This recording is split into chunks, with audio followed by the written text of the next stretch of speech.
الحمد لله نحمده ونستعينه ونستغفره ونؤمن به ونتوكل عليه ونعوذ بالله من شرور أنفسنا ومن سيئات أعمالنا من يهده الله فلا مضل له ومن يضلله فلا هادي له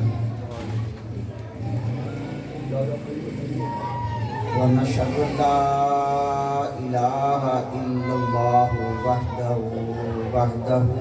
وحده لا شريك له ونشهد أن سيدنا ومولانا محمدا عبده ورسوله أما بعد فأعوذ بالله من الشيطان الرجيم بسم الله الرحمن الرحيم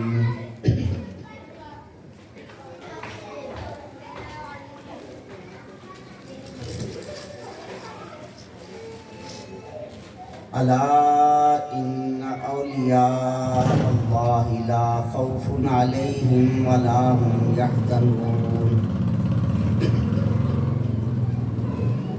صدق الله العلي العظيم وصدق رسوله النبي الكريم ونحن على ذلك لمن الشاهدين والشاكرين والحمد لله رب العالمين. وقال الله تعالى في مقام آخر في شان حبيبه إن الله وملائكته يصلون على النبي يا أيها الذين آمنوا صلوا عليه وسلموا تسليما. اللهم صل على سيدنا ومولانا محمد وعلى آل سيدنا ومولانا محمد وبارك وسلم. الصلاة والسلام عليك يا سيدي يا رسول الله وعلى آلك وأصحابك يا سيدي يا حبيب الله. الصلاة والسلام عليك يا سيدي يا رسول الله وعلى آلك وأصحابك يا سيدي يا رحمة للعالمين.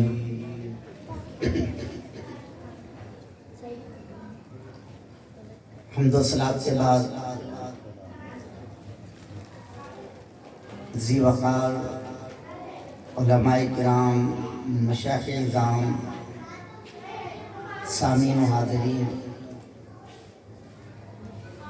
بالخصوص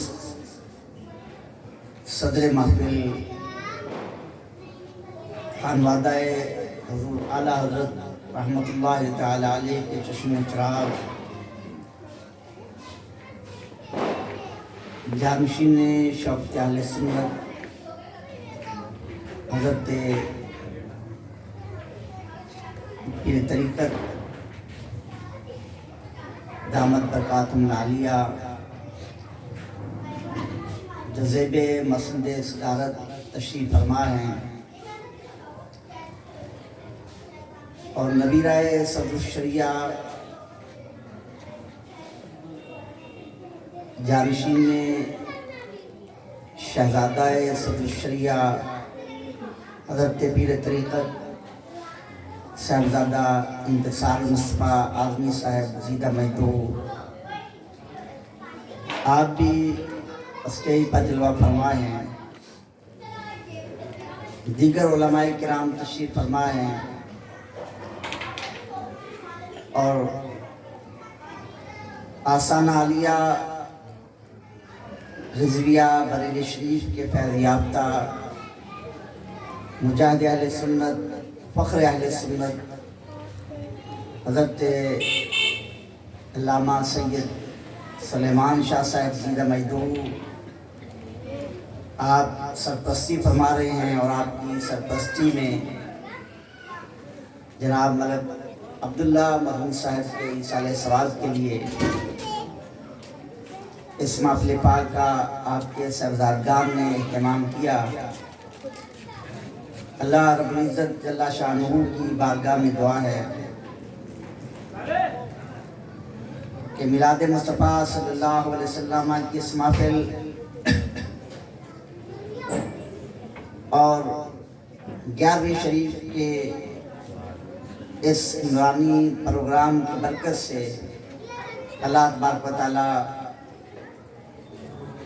مرحوم کو اپنے دیوار رحمت میں بلند مقام عطا فرمائے، اور آپ کے صاحبزادگان کو، خاندان کو اللہ تبارک و تعالیٰ صحت و عافیت عطا فرمائے۔ ہمارے یہ بزرگ جو تشریف فرما ہیں، اللہ جل شانہ ان کا سایہ ہمارے سروں پر اسی طرح سلامت رکھے اور اسی طرح یہ فیض تقسیم کرتے رہیں۔ سامعین، جیسا کہ آپ جانتے ہیں کہ آج کی اس محفل کو جو عنوان حاصل ہے وہ کوئی معمولی عنوان نہیں ہے۔ اس محفل کی نسبت کسی معمولی شخصیت سے نہیں ہے، یہ وہ شخصیت ہیں کہ پورے عالم اسلام کا کوئی خطہ ایسا نہیں ہے جہاں حضور محبوب سبحانی، قطب ربانی، شہباز لامکانی، قندیل نورانی، حضرت سیدنا الشیخ عبد القادر الجیلانی الحسنی والحسینی، حضور غوث اعظم رضی اللہ تعالیٰ عنہ کا ذکر پاک نہ ہو۔ اور یہ ذکر کی محفل کا اہتمام کر لینا یہ کوئی ہمارا کمال نہیں ہے، یہ اللہ کی توفیق ہے اور اللہ ہی کی طرف سے یہ انتظام ہے۔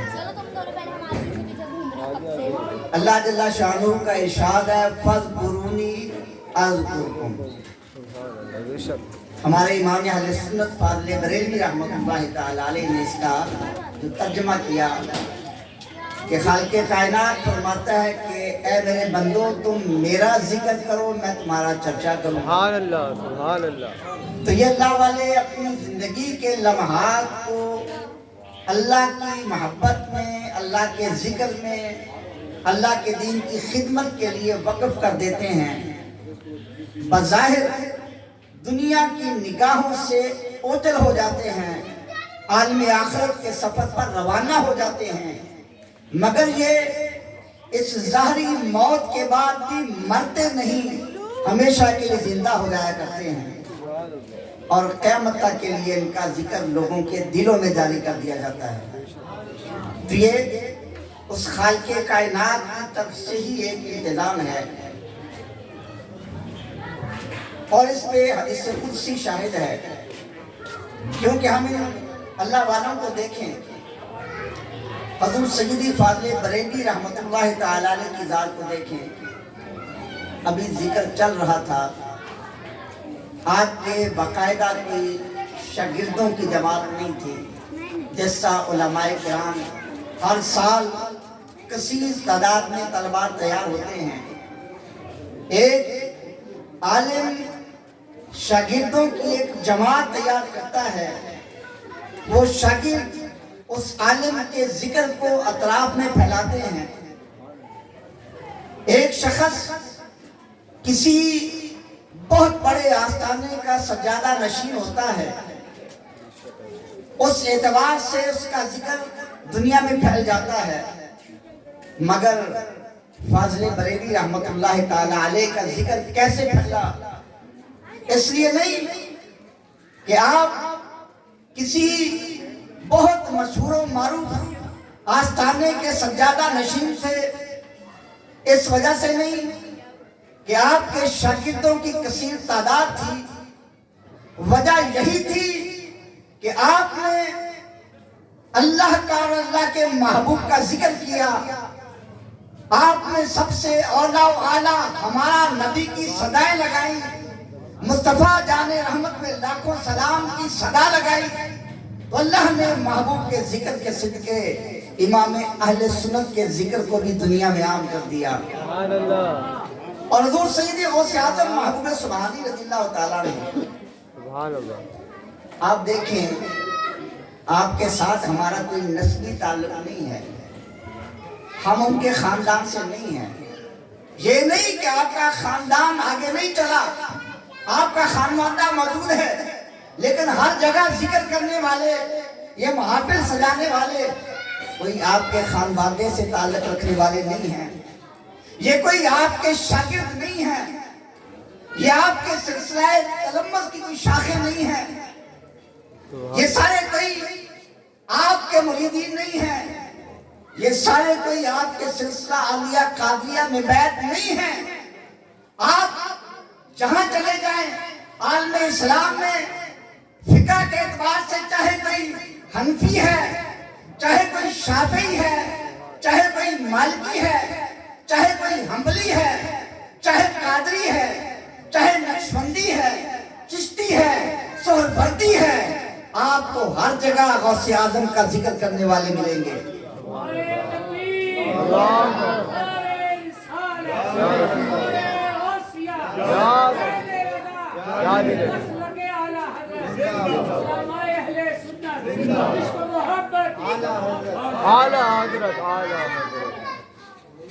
تو یہ ذکر کیسے پھیلا, کس نے پھیلایا؟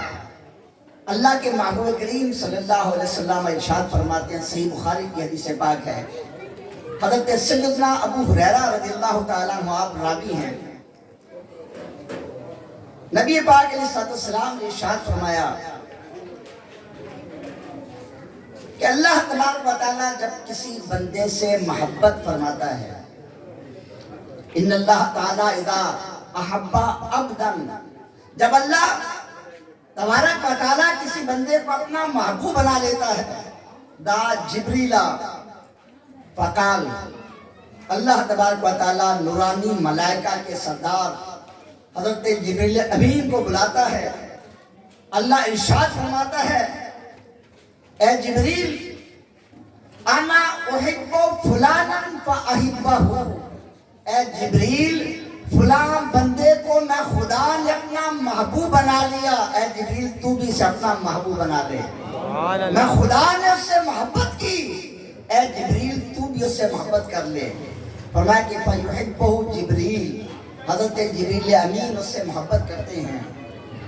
فینادی فی السماء, پھر حضرت جبریل امین آسمانوں میں اعلان کرتے ہیں, فرشتوں کی جماعت میں اعلان کرتے ہیں کہ فرشتوں سنو, ان اللہ تعالی یحب فلانا فاحبوہ, کہ فرشتوں اللہ نے فلاں مقبول بندے کو اپنا محبوب بنا لیا, سارے نورانی فرشتے جس بندے کو اپنا محبوب بنا لو. فرمایا کہ پھر وہی بندہ جو اللہ کی محبت میں اپنے آپ کو فنا کرتا ہے اور مقام محبوبیت پہ فائز ہوتا ہے, وہ اللہ کا بھی محبوب بنتا ہے اور سارے آسمانی ملائکہ کا بھی محبوب بن جاتا ہے. فرمایا کہ ثم یؤتی لہ القبول فی الارض, پھر اللہ تبارک و تعالیٰ اس بندے کی محبوبیت کو کائنات میں پوری دنیا میں لوگوں کے دلوں میں اتار دیتا ہے اور شرم و کرم میں ان کا ذکر شروع ہو جاتا ہے. سبحان اللہ. تو یہ اللہ کی طرف سے انتظام ہے. آج ہم دیکھتے ہیں اللہ کے اولیاء کاملین, ان کے ہر سال عرس منائے جاتے ہیں, ان کے وصال کو سال گزرتا ہے, ان کا عرس منایا جاتا ہے, لیکن قربان جائے حضور غوث اعظم محبوب سبحانی کی شان اقدس پر ہر سال نہیں بلکہ ہر مہینے 11 شریف کے نام سے عرس منایا جاتا ہے. ہر جگہ آپ کا چرچا ہوتا ہے, چاہے کسی سلسلے سے تعلق رکھتا ہے, غوث اعظم محبوب سبحانی کی 11ویں کے نام سے آپ کا ماہانہ عرس مناتا ہے. سبحان اللہ. تو یہ اسی محبت کے سلسلے ہیں جن سلسلوں نے آج ہمیں یہاں جمع کر دیا اور ہم اللہ کے اس مقبول بندے کا ذکر کر رہے ہیں. اور ان کی شان کیا ہے, ان کا مقام کیا ہے؟ تو ان کی شان, ان کا مقام تو اللہ ہی جانتا ہے کہ اللہ نے قرآن مجید میں اعلان فرمایا, الا ان اولیاء اللہ لا خوف علیہم ولا هم یحزنون. بظاہر چند کلمات کا مجموعہ آیات کریمہ ہے, لیکن اس آئے مبارکہ میں اگر غور کرے اہل محبت نے، اہل علم نے، اہل معرفت نے، اسرار و رموز کے جو نکات پوشیدہ ہیں ان موتیوں کو سامنے لا کر پیش کیا۔ امام فخر الدین رازی رحمۃ اللہ تعالیٰ علیہ آپ تفسیر کبیر کے اندر اس آیت کی تفسیر کے تحت بڑے عظیم نکات بیان کیے۔ فرمایا کہ اللہ جل شانہ نے انہیں اولیاء اللہ کا خطاب دیا۔ اولیاء ولی کی جمع ہے۔ فرمایا کہ ولی کا معنی کیا ہے؟ اس معنی پہ آپ نے بحث کی۔ فرمایا کہ ولی عربی زبان کا صیغہ فاعل کے وزن پر، عربی گرامر پڑھنے والے جانتے ہیں صفت مشبہ کا صیغہ، اور صفت مشبہ یہ وہ صیغہ ہے جس میں ہمیشگی والا معنی پایا جاتا ہے، دوام والا معنی پایا جاتا ہے۔ جیسے ایک ہے سامع سننے والا، ایک ہے سمیع جس میں ہمیشہ کے لیے صفت سماع ثابت ہو، سننے کی صفت ثابت ہو، تو صفت مشبہ میں ہمیشگی والا معنی پایا جاتا ہے۔ فرمایا کہ اللہ جل شانہ نے ان کو ولی کا خطاب دیا، ولی کا لقب دیا۔ ولی ولایت سے ہے، محبت سے ہے۔ فرمایا کہ اس کا معنی یہ ہے کہ اللہ کے ساتھ ان کی محبت، اللہ کے ساتھ ان کا تعلق، اور یہ تعلق باللہ اور یہ معرفت باللہ، یہ ایک ایسا وصف ہے کہ اللہ تبارک و تعالیٰ کی توفیق سے ان سے کبھی جدا نہیں ہوتا۔ زندگی کے ہر لمحے میں، زندگی کے ہر مقام پر، شب و روز اللہ جل شانہ کی حفاظت اور حمایت ان کے سامنے حال رہتی ہے۔ یہی وجہ ہے کہ ہم لوگ ہیں، اگر دنیا دار سامنے آیا ہم پھسل گئے، دولت کو دیکھا ہم پھسل گئے، لہو و لعب کو دیکھا ہم راستے سے بھٹک گئے، عہدے کو دیکھا، کرسی کو دیکھا، صدارت اور وزارت کو دیکھا ہم راستے سے بھٹک گئے۔ مگر یہ اولیاء اللہ، فرمایا کہ ان کو ولایت حاصل ہے، اور یہ ہمیشگی والی ولایت کا وصف اور یہ حمایت کا وصف اور یہ حفاظت کا وصف حاصل ہے۔ ہزار دنیا دار سامنے آ جائے، ہزار حکمران سامنے آ جائیں، ہزار ظالم اور جابر سامنے آ جائیں، ہزار لہو و لعب سامنے آ جائیں، ہزار شیطانی جال سامنے آ جائیں، مگر اللہ والا پھر بھی اللہ کے راستے میں اسی طرح ثابت قدم رہتا ہے۔ سبحان اللہ۔ اور یہ ایسی ثابت قدمی ہے کہ جب عالم ارواح میں شیطان مردود ہوا، حضرت سیدنا آدم علیہ نبینا علیہ السلام کی شان کا انکار کر کے راندہ درگاہ ہوا، اللہ نے فرمایا لعنت اللہ والملائکۃ والناس اجمعین۔ تو پھر شیطان نے، ابلیس نے اللہ کی بارگاہ میں عرض کیا لأغوینہم اجمعین، اے اللہ اس آدم نے مجھے تیری بارگاہ سے دور کر دیا، یہ تیری بارگاہ سے دوری کا میرے لیے سبب بن گیا، تو اے اللہ میں بھی دنیا میں لأغوینہم اجمعین ان سب کو راستے سے بہکاتا رہوں گا۔ میں مردود ہوا، میں جہنمی بن گیا، ان کو بھی جہنم کی طرف کھینچتا رہوں گا۔ لیکن شیطان نے جو سب اقرار کیا اور اعتراف کیا اور اس بات کا اظہار کیا اللہ کی بارگاہ میں، اللہ عبادک منہم المخلصین، اے اللہ جو تیرے نیک اور مخلص اور اولیاء کامل